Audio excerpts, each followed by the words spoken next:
Right then guys, it's PSL here, and I'm here for the 4th episode in my Power Stages series on DiRT. And quite fittingly, for the 4th episode on this series on DiRT, we're finally heading into the world of 4-wheel drive rally cars with the NR4/R4 cars. And it's time for that old rivalry to be dug up once again, as it's Subaru's Impreza STI versus Mitsubishi's Lancer Evo 10. I've always been a fan of Scoobies, but on this occasion I would be mad to say that it's better than the Evo. The Impreza has a respectable 280 horsepower and weighs 3,071 pounds, or just under 1.4 tonnes. The Evo, on the other hand, has 20 more brake horsepower and weighs 95 pounds less than the Impreza. There's no logical way that the Impreza can be faster, but yet somehow I'm still more drawn to the Impreza than I am to the Evo, and I honestly cannot rationalise why I prefer the Subaru to the Mitsubishi. Maybe it's the Colin McRae effect, but even then, I'm not that sure.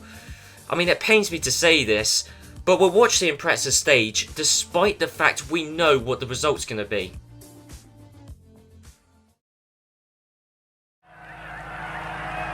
Five, 4, 3, 2, 1, go.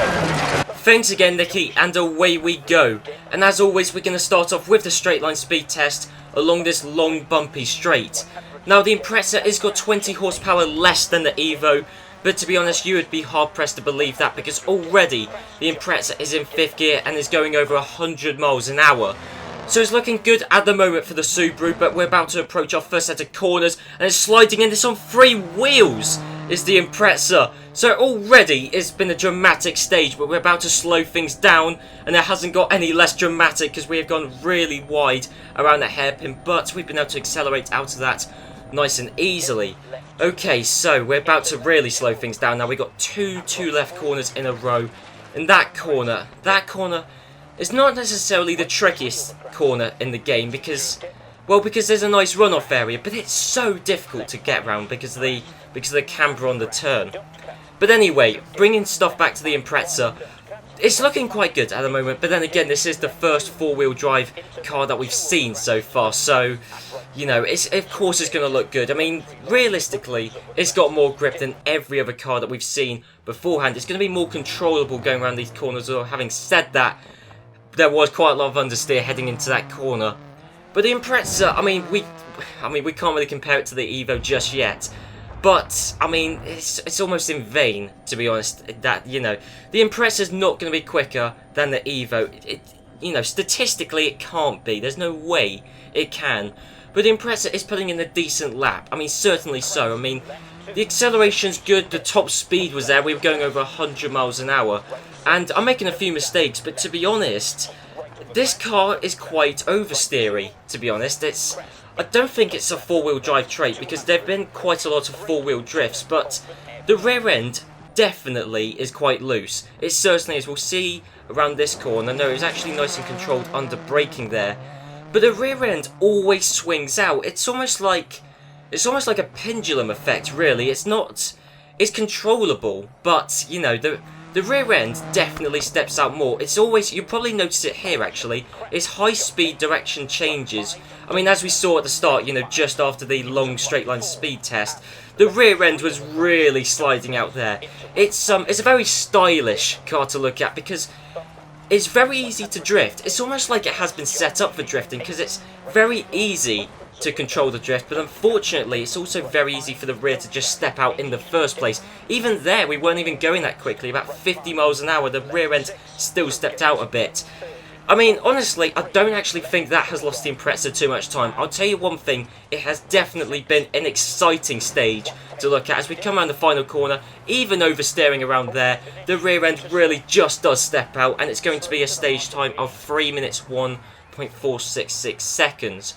So not a sub 3 minute stage time there for the Impreza, but hey, maybe not super quick, but it was definitely a really exciting stage there from the wonderful Subaru Impreza.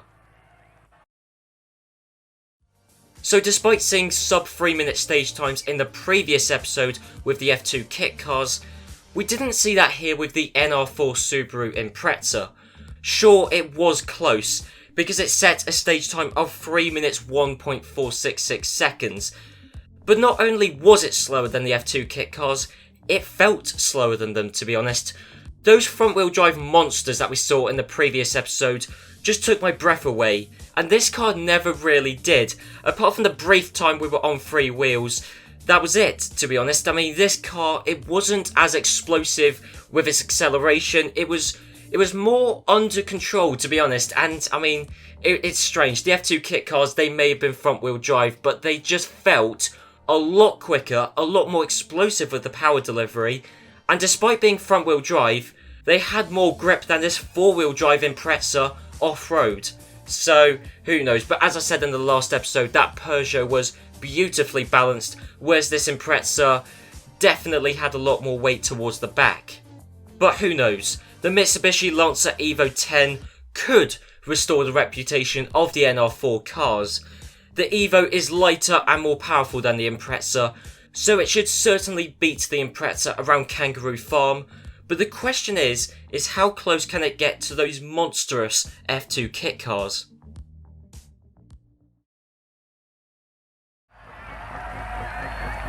Five, 4, 3, 2, 1, go. Thanks again, Nikki, and away we go. And already the Mitsubishi looks quicker than the Impreza. It just seemed to get away from the start much quicker there, and already the Mitsubishi is up to was well over 100 miles an hour.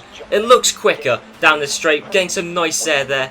And the Mitsubishi, it just looks quicker. Maybe it's because we expect it to be quicker.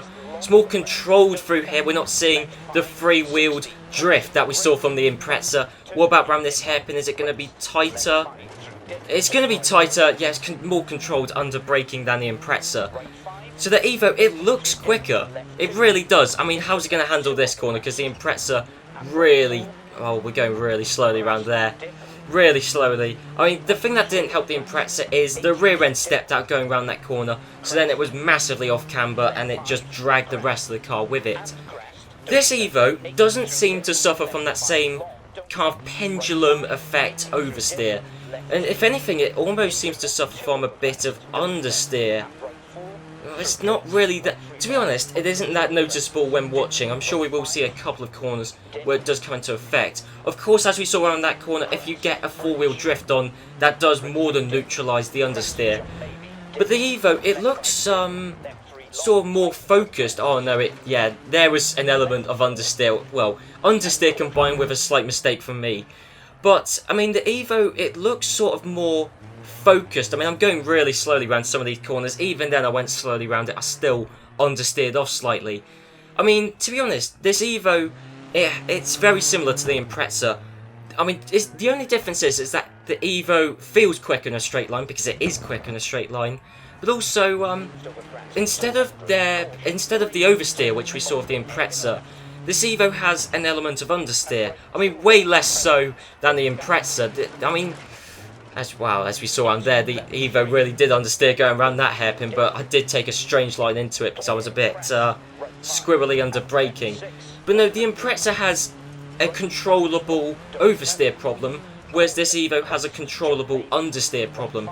None of them are major. Both cars are exceedingly easy to drive, but I mean, understeer is more controllable, although more annoying than oversteer, to be honest. But the Evo's quicker. I mean, look at how far ahead we are of Alvarez, to be honest, and Alvarez obviously is going quicker when I'm in the Evo than when I'm in the Impreza. But yeah, the Evo, it just feels more focused. I don't think that is the right word, but it feels...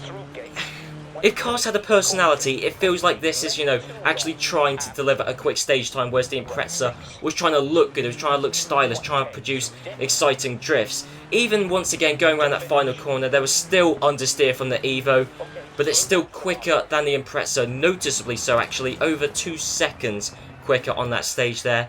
And there's a sub 3 minute stage time from the Evo 10 with a 2 minutes 58.8 second stage time. So the Evo was less interesting to watch, but noticeably quicker. So the Mitsubishi Evo 10 did set a sub 3 minute stage time with 2 minutes and 58.817 seconds. So it beat the Impreza, but that isn't exactly a shock, that was expected. Unsurprisingly, this Evo was quicker than the Impreza from the start line down to the bridge, and whilst it was less spectacular to look at or to drive than the Impreza, it was certainly quicker than it. I would recommend the Evo 10 to use as your NR4 car, as it was slightly easier to drive, more predictable, and obviously quicker. But I still feel drawn to the Subaru Impreza. Maybe it is the Colin McRae effect, because he was a spectacular driver that always puts on a show thanks to his all or nothing driving mentality. And this car was exactly the same. It drifted much more easily, changed direction flamboyantly, and looked much better both standing still and when it was going flat out on gravel. This car is very much like Colin McRae in the sense that both were brilliant for spectators. What amazes me though is that both the Impreza and the Evo 10 were slower than the F2 kit cars. These NR4 cars had the same, if not more, power than the F2s, and had four-wheel drive when the kit cars only had front-wheel drive. However, the F2 kit cars weighed 800 pounds less than the Evo and 900 pounds less than the Impreza, which probably explains why they felt more planted around corners and explosively quick in a straight line compared to these NR4 cars, which felt more sedate. They felt slightly more lumbering around the corners, and in a straight line they just felt more sedate, more leisurely. The Evo was noticeably quicker in a straight line than the Impreza, but regardless, both of the NR4 cars felt slower, and factually are slower than the F2 kit cars, at the very least around Kangaroo Farm. Anyway, putting all that aside, and you didn't really need me to tell you this, but the Mitsubishi Evo 10 is noticeably quicker than the Subaru Impreza. Having said that, I still know which one I'd go for.